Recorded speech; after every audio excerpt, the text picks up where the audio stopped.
sebagai staf pengajar, saya juga ada sebuah kegelisahan di dalam diri tentang kata batik yang beredar di Sumatera Barat ini. Perjuangan kebudayaan, perjuangan kesenian, cara melihat problem-problem kemanusiaan melalui kacamata kesenian. Kelas 2 SMP saya udah memilih untuk jadi apa.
Kenalkan, nama saya Widyanti, bisa dipanggil Wid. Mengenal batik ini sejak dari SMK 4 Padang.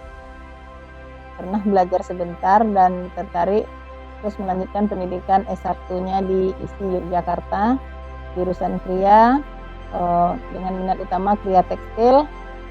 Tamat tahun 2004, 2005 mengajar di ISI Perang Panjang. Sejak mengajar di ISI Perang Panjang, mulai aktif memberikan edukasi ataupun pelatihan di Sumatera Barat ini.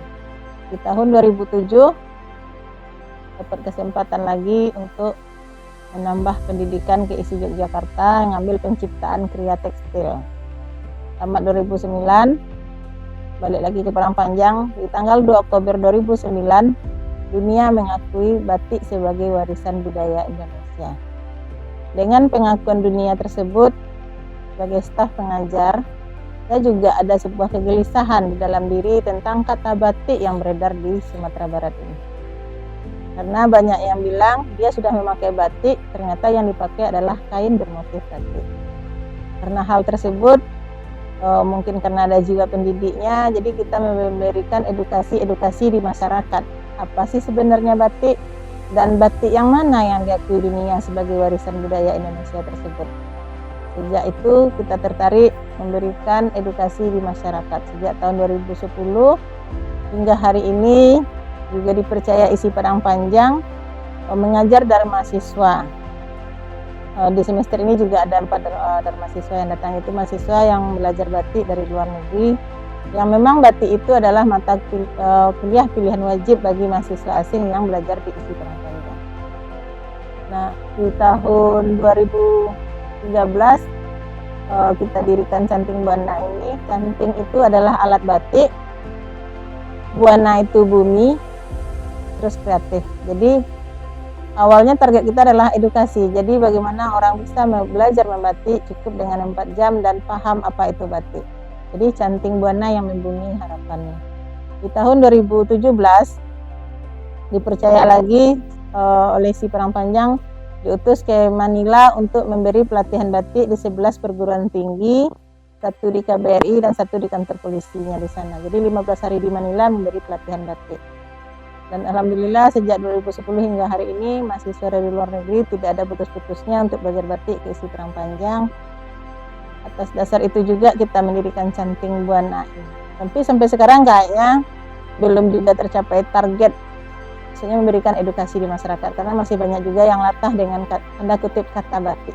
Yang diberdayakan tetap di sini ada sahabat tuli 2 orang, terus ada juga mahasiswa dari ISI Padang Panjang yang awalnya nyambi-nyambi kerja, setelah menamatkan kuliah sekarang lagi lanjut S2 dan tetap sama kita. Selain dari itu, kita juga di sini menerima anak magang. Misinya memberdayakan difabel karena mereka juga sama dengan kita, sama-sama makhluk hidup dan harusnya juga sama-sama mendapatkan tempat dan pekerjaan yang sama dengan kita. Tapi selama ini kayaknya tidak semua orang yang paham dengan kemampuan mereka. Jadi di sini ternyata setelah kita gali, mereka punya skill, keahlian yang mereka kuasai itu ada di bidang-bidangnya masing-masing. Dan 10 tahun sebelumnya juga kita aktif mengajar batik di SLB yang ada di Sumatera Barat. Karena memang di lomba FL2SN-nya di tingkat SLB itu ada batik. Hampir semua batik di SLB sudah kita ajari membatik. Dengan kita membuat batik tangan tulis atau cap ini, kita juga ikut melestarikan warisan budaya Indonesia yang sudah diakui dunia. Dan ikut juga membuka lapangan kerja. Contohnya di batik ini sendiri. Di batik ini tidak bisa dikerjakan oleh satu orang. Dia di sini kerja dengan bidangnya, karena sini ada bidang yang ngeblat sendiri orangnya, mencanting sendiri, mewarnai kayak gini sendiri, menguncinya lain lagi, mengelorotnya lain lagi. Dari situ nanti juga bisa mempunyai pendapatan sendiri-sendiri untuk orang-orang yang membatik di sini. Kalau untuk edukasi, biasanya saat tamu banyak masuk, ekonomi kreatifnya tidak hanya di batik saja. Yang berdagang juga ramai di sekitaran Canting Buana ini.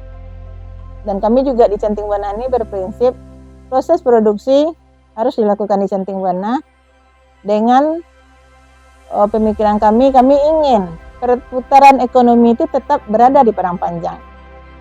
Nanti seandainya orang haus, orang beli minuman, Padang Panjang. Jadi tidak ada yang keluar. Jadi berapapun banyak pesanan, kami akan membagi waktu yang diberikan oleh si pemesan, deadline-nya itu kapan jadinya. Kalau memang kurang, kami akan lembur. Dan kurang juga, kami akan tambah tenaga. Mitra bisnisnya, kalau yang tradisi, Dinas Kebudayaan. Kalau yang kayak souvenir-souvenir kayak gini nih, Kemenkumham, DPRD. Kalau untuk souvenir, Kejaksaan, Lapas, Polres.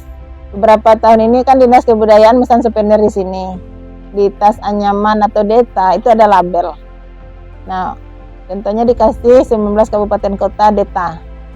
Nggak berapa lama biasanya yang mendapat deta akan nelpon, mesan lagi. Jadi kami juga terima kasih ke Dinas Kebudayaan dan ke semua kalangan yang pernah memesan produk Canting Buana yang merekomendasikan lagi untuk memesan ke sini. Jadi itu adalah sebuah strategi promosi yang luar biasa menurut kami, karena orang tuh memesan karena sudah ada bukti. Kita berharap tetap terus melakukan edukasi, membuat proses membatiknya di Sumbar ini sendiri, karena ada 5 SMK batik, Kria, Batik dan Tekstil di Sumbar.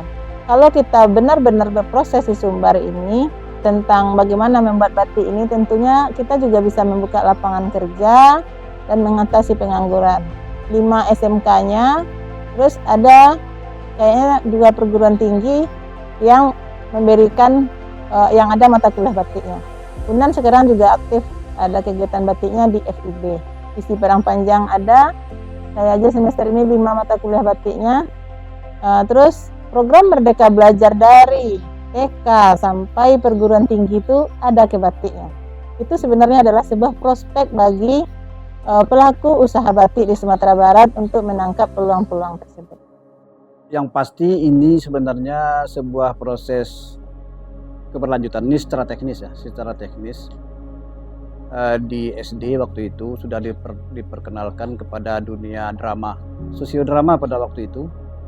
Ikut juga lomba drama ke Kota Padang pada waktu itu sekitar tahun 83 atau 81 waktu itu, dan meraih juara 3 se Sumatera Barat pada masa itu, sosiodrama. Teknisnya seperti itu. Tapi kalau bicara agak sedikit filosofis, ya biasalah, tentu ini perjuangan kebudayaan, perjuangan kesenian, cara melihat problem-problem kemanusiaan melalui kacamata kesenian, itu filosofisnya. Jadi kegiatan SD menyambung ke kuliah, ikut beberapa kelompok di Kota Padang. Cita-citanya di awalnya hanya sebagai pemain saja, tapi setelah kelompok pun tidak menerima kita lagi sebagai pemain, akhirnya diputuskan untuk bikin grup sendiri, dan itu tahun 1993. Nah, diputuskanlah untuk mendirikan kelompok studi sastra dan teater Noktah. Ini sebenarnya kita menjadikan ruang kesenian yang kita bangun itu sebagai proses belajar yang tidak berhenti. Terus menerus belajar. Jadi kita tidak pernah mengukuhkan bahwasan di teater ini tiba-tiba kita menjadi hebat, tiba-tiba kita menjadi bintang gitu kan. Ini adalah sebuah proses studi saja sebenarnya sampai sekarang. Sebenarnya saya tidak pernah merasakan teater ini sebagai sebuah panggilan batin. Ini sebuah proses hidup yang natural saja. Tapi bahwasan pilihan keseniannya di teater itu iya. Dan itu memang berawal ketika sudah mulai aktif di Taman Budaya pada waktu itu sekitar 87-88. Pengalaman saya juga ikut berfestival, waktu itu festival Kosgoro yang mengadakan. Dan bergabung dengan salah satu kelompok teater namanya Teater Padang.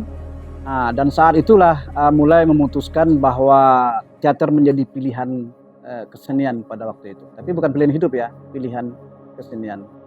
Dan pilihan terhadap teater itu pun juga yang membawa saya menjadi abdi negara di Taman Budaya Provinsi Sumatera Barat. Jadi di Taman Budaya itu aktif sejak sebelum diangkat menjadi ASN. Jadi aktifnya di sekitar 87-88, kemudian menjalani kuliah dan itu terus berteater dengan banyak kelompok, dengan banyak sutradara di Sumatera Barat, dan 91 diangkat menjadi ASN di Taman Budaya Provinsi Sumatera Barat.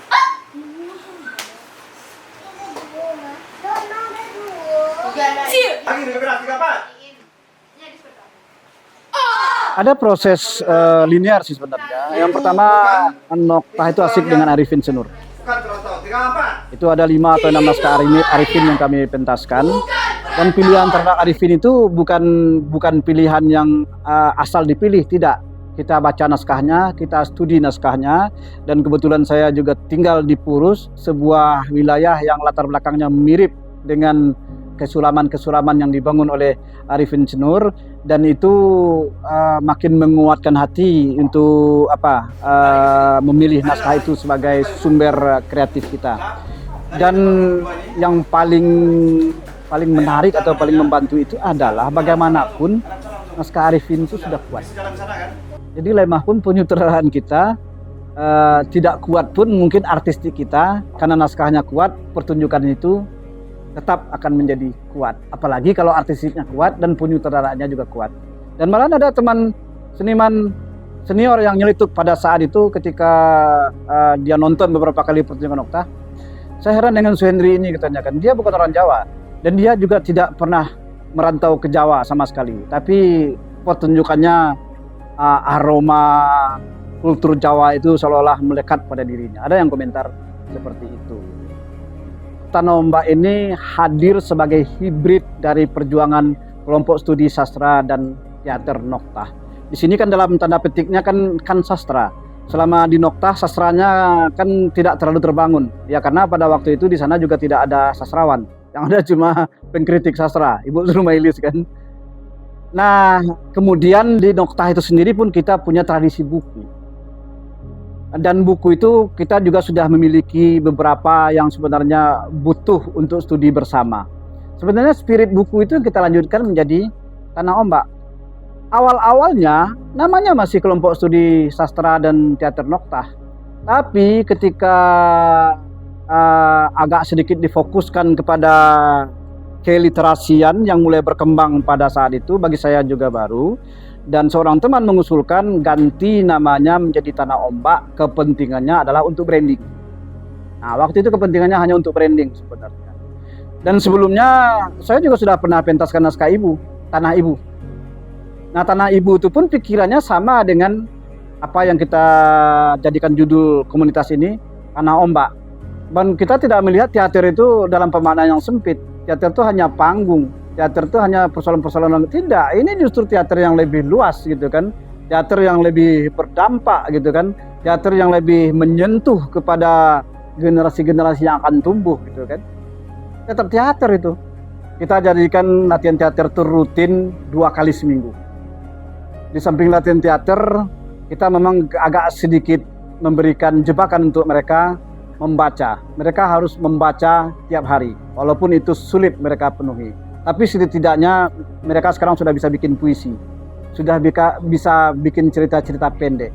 Dan kemudian mereka juga sudah berkorespondensi dengan para sponsornya orang Prancis. Kan tradisi menulis surat itu sudah lama tidak ada. Saya memaksa mereka tulis surat, tidak dengan WA. Tulis tangan, saya foto, dan itu yang saya kirimkan saat berkorespondensi gitu kan. Seniman itu pada dasarnya adalah orang yang tumbuh dengan bakat-bakat istimewa. Dan bakat-bakat istimewa itulah yang menjadikan dia guru, yang menjadikan dia sebagai pengampu bagi perkembangan peradaban dan kebudayaan ke depan. Seniman tidak menjadi calak-calak, sekedar calak-calak gantiasah saja, tapi seniman adalah pioner dan seniman adalah pengawal untuk kemajuan peradaban. Dan kita para seniman itu sebenarnya adalah cermin bagi masyarakat.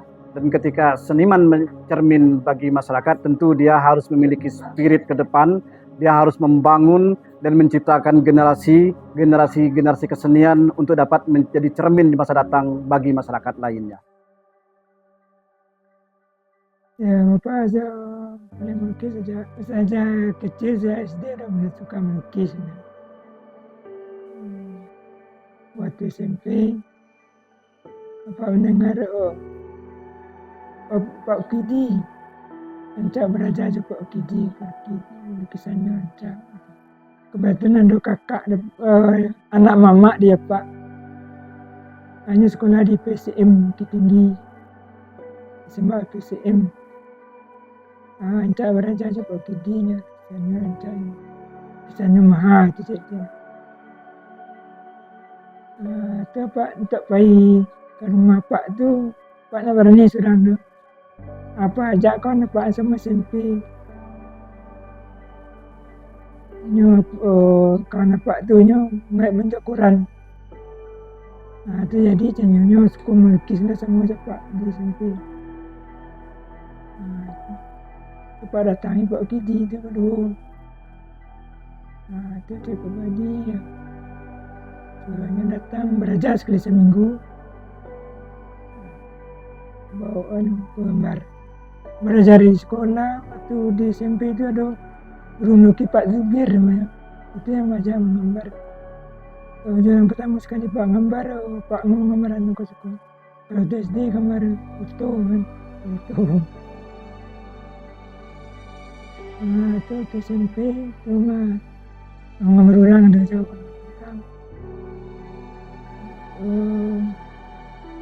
Menenir komik ala donya Pak mengambil kubu-kubu itu lukisan setelah belajar dari Pak Ukidi. Itu kakak apa ada yang dari Jakarta itu kecilnya Yazid pun bakatnya tu belajar Pak Ukidi kan belajar tidak mengenal saja. Belajarnya kan berurang teori berurang. Belajar Pak tu gambar benda. Dia gambar pintu. Dia yang Pak pakai. Kalau lukisan begitu itu kan contohnya itulah alam kaman di guru.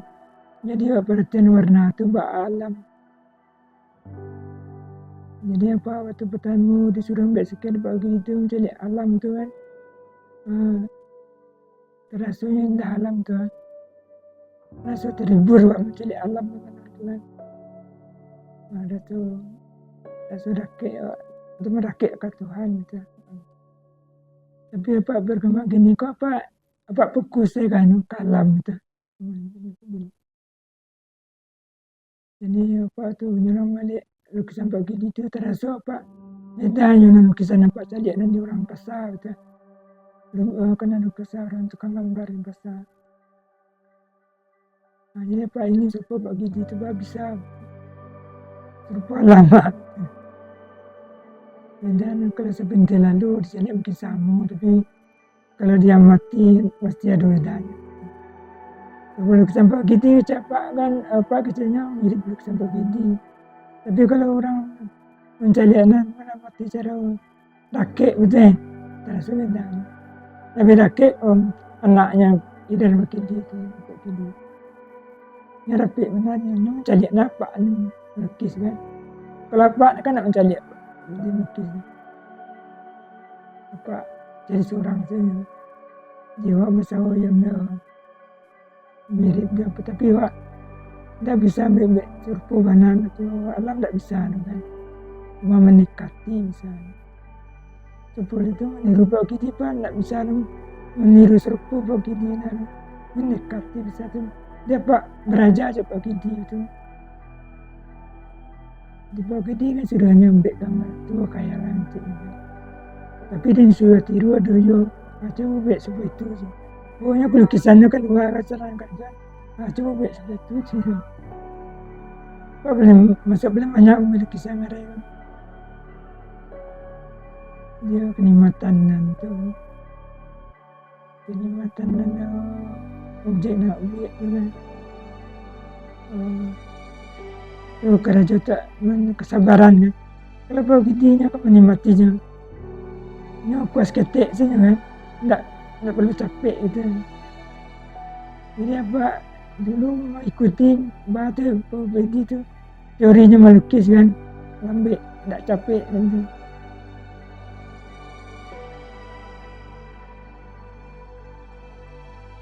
Siang ini kita berada di rumah kediaman Bapak Dr. Idran Wakidi.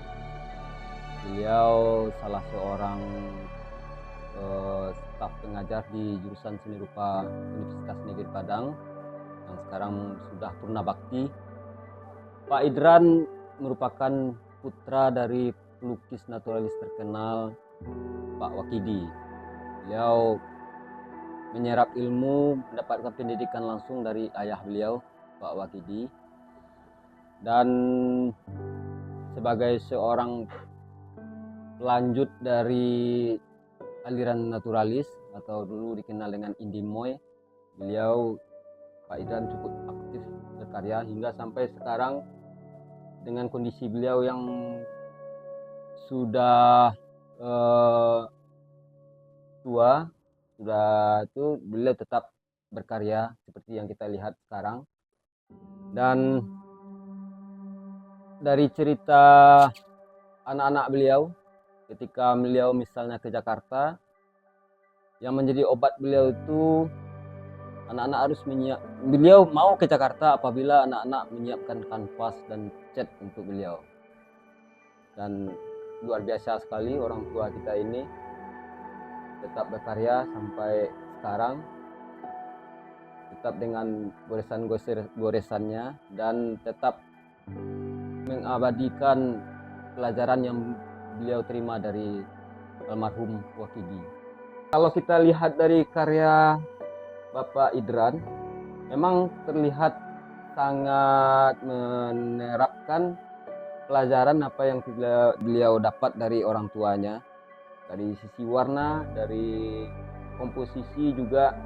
Kemudian salah satu ciri khas dari lukisan-lukisan atau pengajaran dari Pak Wakidi adalah bahwasanya objek itu harus seperti adanya. Artinya kalau mempelajari pencahayaan, kita harus langsung mempelajari alam. Memang patokan dari Pak Wakidi itu alam takambang jadi guru, dan beberapa murid-murid beliau termasuk mungkin juga Pak Idran hingga hari ini tetap menerapkan ilmu-ilmu yang mereka dapat dari Pak Wakidi.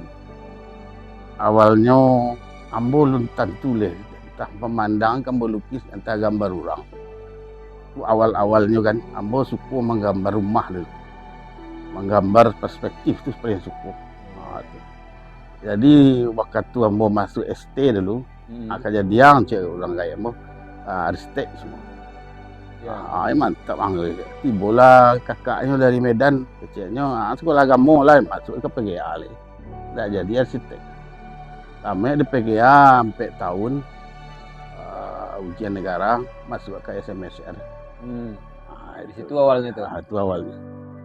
Masuk ke SMSR, itu yang membawa ambo masuk ke SMSR itu ada salah seorang orang kampung ambo, Abu Bakar. Abu Bakar. Ya, Itu hanya yang membawa. Lah sampai dia nang lang sekolah. Ambo bakat pak menggambar. Jadilah.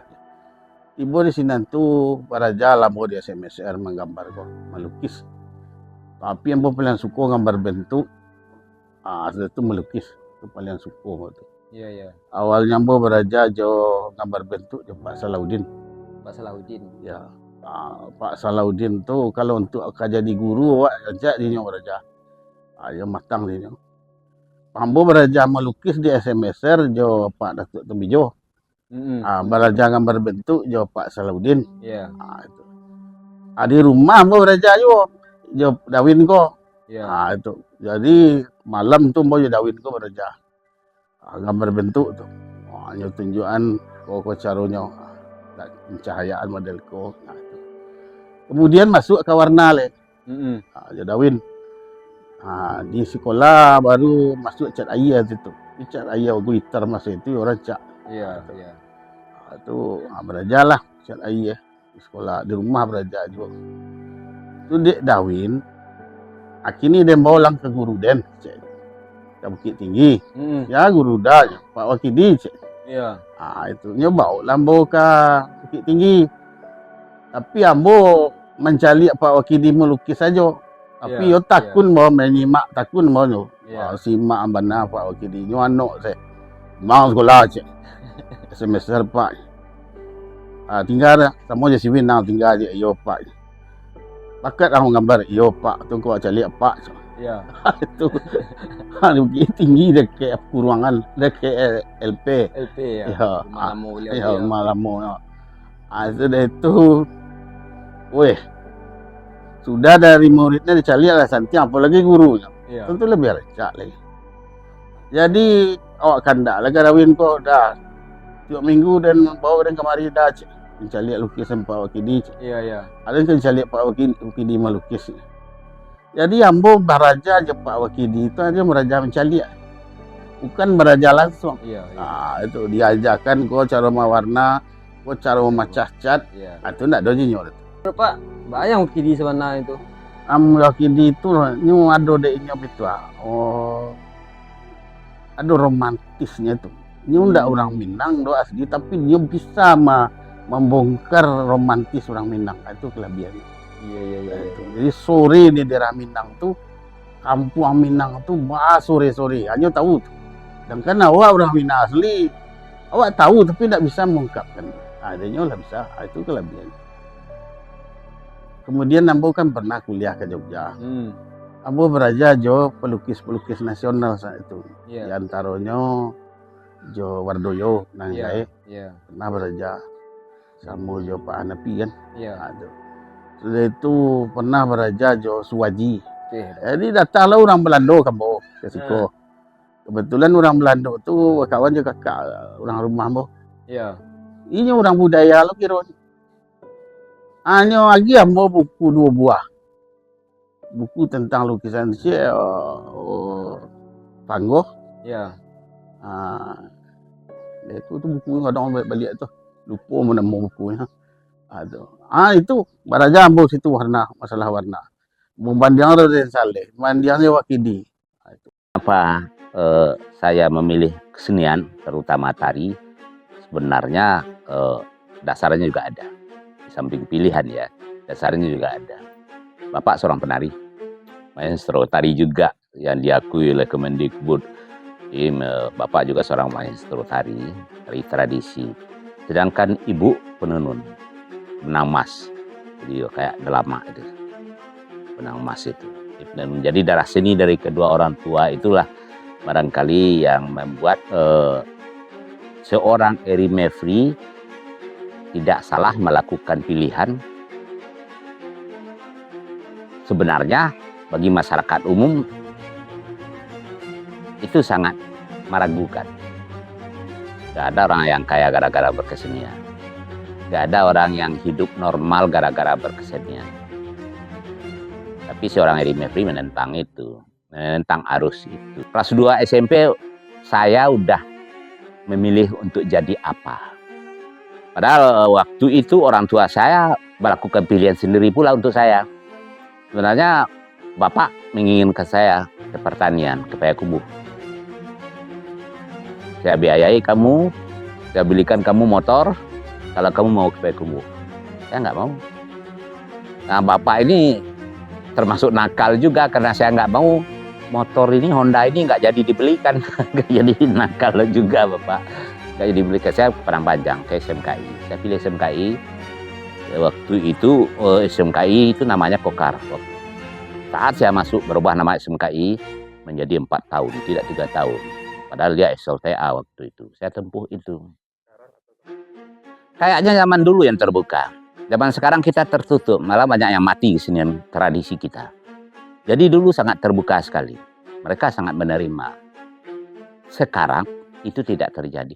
Dulu waktu masa-masa itu, tahun-tahun 80-an akhir ya, sampai 80-an, sampai 90 akhir, itu setiap negeri kita punya kesenian tradisi. Dan mereka tidak memerlukan penampilan, tapi mereka memerlukan latihan 2 kali seminggu di kampung masing-masing. Nah, latihan 2 kali seminggu itu udah sama dengan penampilan karena penontonnya banyak. Sekarang itu kan nggak ada. Akibatnya orang tidak mengenali kesenian tradisi. Anak-anak milenium sekarang, anak-anak kaum Z sekarang, dia tidak mengenal. Kenapa? Karena tradisi itu tidak dimunculkan sekarang. Malah laki-laki yang harus menari, pedusi enggak. Wanita enggak. Wajar. Di zaman itu enggak ada wanita yang menari. Kalau ada peran wanita, laki-laki yang dijadikan wanita. Enggak ada, wanita ini enggak ada menari. Mana? Enggak ada, enggak boleh oleh orang tuanya, enggak boleh oleh nenek mamanya. Salah menurut adat. Jadi yang menari, yang bersilat, yang barandai, itu adalah laki-laki semua. Kalau ada kita memerlukan peran wanita, laki-laki dijadikan wanita. Belum sekolah ya, masih di pangku, saya sudah mengenali tari. Karena saat saya bapak latihan, saya di pangku oleh bapak. Jadi di pangku di sini, bapak mukul rebana juga untuk mengiringi orang nari. Jadi telinga saya masuk musik, mata saya masuk tarian. Barangkali itu yang mempengaruhi saya untuk memegang tarian sampai saat ini barangkali.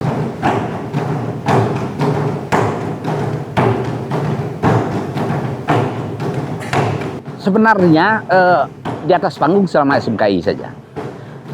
Selama SMKI, di SMKI Om kan 4,5 tahun. 4,5 tahun itu SMKI ini 4 tahun. Sudah itu kan ada saat itu perpanjangan tahun, setengah tahun. Desember menjadi ke Juni kan. Jadi kena juga Om. Jadi Om berdingin-dingin lah selama 4,5 tahun di SMKI. Disitulah Om punya panggung. Tamat dari SMKI, Om pulang. Kerja magang di PDK Solo, cuman sekitar 4 bulan, lalu Om pindah ke Padang, kerja di Taman Budaya. Di Taman Budaya inilah Om memulai jadi koreografer pada tahun 82. 83 Om dirikan dan Jombang. Sebenarnya dari awal, dari SMKI Om udah bercita-cita jadi koreografer. Bercita-cita jadi koreografer. Jadi makanya sebagai seorang koreografer kita kan harus jadi orang panggung dulu, jadi penari dulu. Jadi Om kan memang udah tujuan hidup ya. Jadi selama sekolah Om tidak goyang sedikit pun. Sekolah pagi, dulunya orang kan sekolah itu sampai jam 1. Om gak pulang dari sekolah. Om makan di sekolah, diantarkan nasi oleh teman-teman. Lalu Om latihan sendiri, cari ruang latihan sendiri sampai sore. Begitulah setiap hari. Jadi Om gak pulang. Om memang mematikan diri bahwa saya harus menari. Sampai di Padang Om juga begitu. Begitulah setiap hari memburu. Dan latihan Om sendiri. Om memburu. Apa yang terjadi Om gak peduli. Yang penting Om latihan. Karena Om menyerahkan diri kepada Allah. Apapun yang terjadi, terjadilah. Tapi Om akan menari. Keyakinan satu aja. Bekerja keraslah kamu. Tanpa kenal lelah. Allah akan memberikan yang terbaik. Itu dalam Al-Quran, keyakinan itu. Jadi Om bekerja, apapun pekerjaan asal halal. Om berpacu setiap hari. Bapak saya pernah dipanggil sangat jombang, sangat geneng, sangat berwibawa, dan dicintai masyarakat itu Bapak. Jombang sekali, geneng sekali, gagah sekali, dan berwibawa sekali. Jadi Jombang itu sama dengan orang yang terbaik, disukai, dan juga sedikit nakal. Dan Bapak seluruh Batu. Itu awalnya. Itu saya ingat sekali. Dan Jombang itu kenapa saya kasih nama Nan di depan, karena nggak ada yang terbaik lain dari itu. Nan Jombang itu juga punya arti kepanjangan. Nan itu Nurjana, nama ibu. N. Jombang itu J, Jamin. Jamin itu nama bapak. Jadi klop lah NJ, ya lambang kami NJ. NJ itu Nurjana Jamin. Kepanjangannya Nan Jombang. Pesan saya kepada para seniman pemula ya, atau seniman-seniman muda, atau seniman-seniman yang sedang bergerak. Kita butuh pemerintah. Tapi kalian jangan tergantung kepada pemerintah. Berproseslah terus-menerus. Dan jangan berharap bahwa sebuah karya untuk dipertunjukkan. Sebagai seniman, kalian harus berkarya. Itu status kalian. Saya sebagai orang tua sangat berharap, mari kita bergerak dari hati kita sendiri, tanpa dalam rangka, tanpa disuruh siapa-siapa. Mari kita berproses dan berkarya.